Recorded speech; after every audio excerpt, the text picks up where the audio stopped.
வணக்கம் friends, welcome to our new video. இந்த வீடியோவில் எதை பற்றி பார்க்க போகிறோன்னா, பிஎஸ்டிஎம் தமிழ் வழி சான்று ஆன்லைனில் எப்படி நம்ம டவுன்லோட் பண்ணுறதுன்னு சொல்லி தான் பார்க்க போகிறோம். அது மட்டும் இல்லாமல் புதுசாக அப்ளை பண்ணுறதுக்கு நமக்கு என்னென்ன டாக்குமெண்ட்டெல்லாம் தேவைப்படுது அப்படின்னு சொல்லி இந்த வீடியோவில் பார்க்கலாம். ஸோ வீடியோ ஸ்கிப் பண்ணாமல் ஃபுல்லாக பாருங்கள். பிடிச்சிருந்தது அப்படின்னா மற்றவங்களுக்கு ஷேர் பண்ணுங்கள்.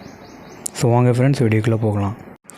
இப்போ நம்ம பிஎஸ்டிஎம் சர்டிஃபிகேட் அப்ளை பண்ணுறது பார்த்தோம் அப்படின்னா, நம்மக்கிட்ட ஏதாவது டிசி இல்லை ஏதாவது மார்க் ஷீட் இருந்தாலே போதும், நம்மளால் பிஎஸ்டிஎம் அப்ளை பண்ணிக்க முடியும். நிறைய பேர் பார்த்தோம் அப்படின்னா, நான் 1லேருந்து 5 வரைக்கும் ஒரு ஸ்கூலில் படிச்சிருக்கேன், ஸோ அந்த ஸ்கூலோட டிசி எதுவுமே என்கிட்ட கிடையாது, ரெக்கார்ட்ஸ் எதுவுமே இல்லைனாலும் பரவாயில்ல, நீங்கள் உங்களுடைய காலேஜோ இல்லை ஸ்கூல் மார்க் ஷீட்டோ இல்லை அப்படின்னா உங்களுடைய டிசி எது இருந்தாலும் சரி, நீங்கள் அதை வச்சு பிஎஸ்டிஎம் அப்ளை பண்ணிக்க முடியும். அப்புறம் பார்த்தோம் அப்படின்னா, நீங்கள் ஒவ்வொரு ஸ்கூலுக்குமே, அதாவது 1 to 5 நீங்கள் 2-3 ஸ்கூலில் படிச்சிருந்தாலுமே எல்லா ஸ்கூலுக்குமே தனித்தனியாக நீங்கள் அப்ளை பண்ணி பிஎஸ்டிஎம் சர்டிஃபிகேட் வாங்குகிற மாதிரி இருக்கும். ஸோ நீங்கள் 1 to 2 ஒரு ஸ்கூல்லையும் அடுத்த 3rd ஸ்டாண்டர்ட் ஒரு ஸ்கூல்லையும் படிச்சிருந்தாலுமே நீங்கள் இதுக்கு தனித்தனியாக தான் நீங்கள் அப்ளை பண்ணணும். ஒவ்வொரு அப்ளிகேஷனுக்குமே தனியாக 60 ரூபா நீங்கள் பே பண்ணி தான் அப்ளை பண்ணணும். நீங்கள் இண்டிவிஜுவலாக பண்ணாலும் சரி, இல்லை அப்படின்னா பக்கத்தில் இருக்க இ-சேவை மையத்தில் போய் பண்ணினாலுமே நீங்கள் அந்த 60 ரூபா பே பண்ணால் மட்டும் போதும். இப்படி நீங்கள் பே பண்ணி உங்களுக்கான சர்டிஃபிகேட்டை பார்த்தீங்க அப்படின்னா, முன்னாடி இ-சேவை மையத்தில் போய் தான் எடுக்கிற மாதிரி இருந்தது.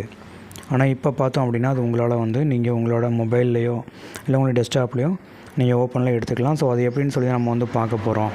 ஸோ அதுக்கு உங்கள் மொபைலில் ஏதாவது ப்ரௌசர் ஃபஸ்ட் நீங்கள் ஓப்பன் பண்ணிக்கோங்க. இல்லை டெஸ்க்டாப் இருந்தால் டெஸ்க்டாப்பில் ப்ரௌசர் ஓப்பன் பண்ணிக்கோங்க. ஓப்பன் பண்ணிவிட்டு அதில் போய்ட்டு டிஎன் இ-சேவை செக் ஸ்டேட்டஸ்ன்னு சொல்லிட்டு டைப் பண்ணிங்க அப்படின்னா ஒரு பேஜ் ஓப்பன் ஆகும். ஸோ அதில் பார்த்தீங்க அப்படின்னா இந்த மாதிரி தான் இருக்கும். ஸோ இதில் பார்த்தீங்க அப்படின்னா கமிஷனரேட் ஆஃப் ஸ்கூல் எஜுகேஷன் சொல்லியிருக்கோம். கீழே அப்ளிகேஷன் நம்பர் கேட்டிருப்பாங்க.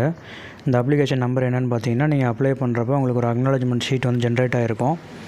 அதில் ரெஃபரன்ஸ் நம்பர்னு சொல்லிட்டு ஒரு ஆப்ஷன் இருக்கும். அதில் 14ன்னு சொல்லிட்டு ஸ்டார்ட் ஆகும். ஸோ அந்த நம்பரை நீங்கள் பார்த்து அதில் டைப் பண்ணிக்கோங்க.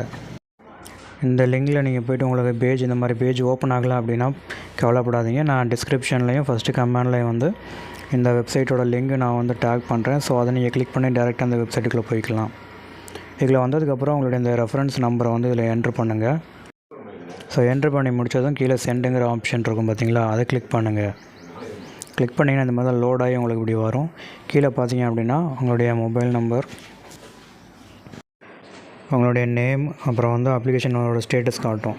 பார்த்தீங்கன்னா அப்ளிகேஷன் அப்ரூவ் ஆகிடுச்சு. கீழே கிளிக் ஹியர் டு வியூ சர்டிஃபிகேட்னு இருக்கும். அதை கிளிக் பண்ணிங்க அப்படின்னா உங்களுடைய சர்டிஃபிகேட் டவுன்லோட் ஆகிரும். ஸோ உங்களுடைய பிஎஸ்டிஎம் சர்டிஃபிகேட் பார்த்தீங்க அப்படின்னா இந்த மாதிரி தான் இருக்கும். ஸோ இதை நீங்கள் டவுன்லோட் பண்ணி உங்களுடைய எக்ஸாமுக்கோ நீங்கள் எதுக்குனாலும் யூஸ் பண்ணிக்கலாம். ஸோ இந்த வீடியோ கண்டிப்பாக உங்களுக்கு பிடிச்சிருக்குன்னு நினைக்கிறேன். பிடிச்சிருந்தது அப்படின்னா மற்றவங்களுக்கு ஷேர் பண்ணுங்கள்.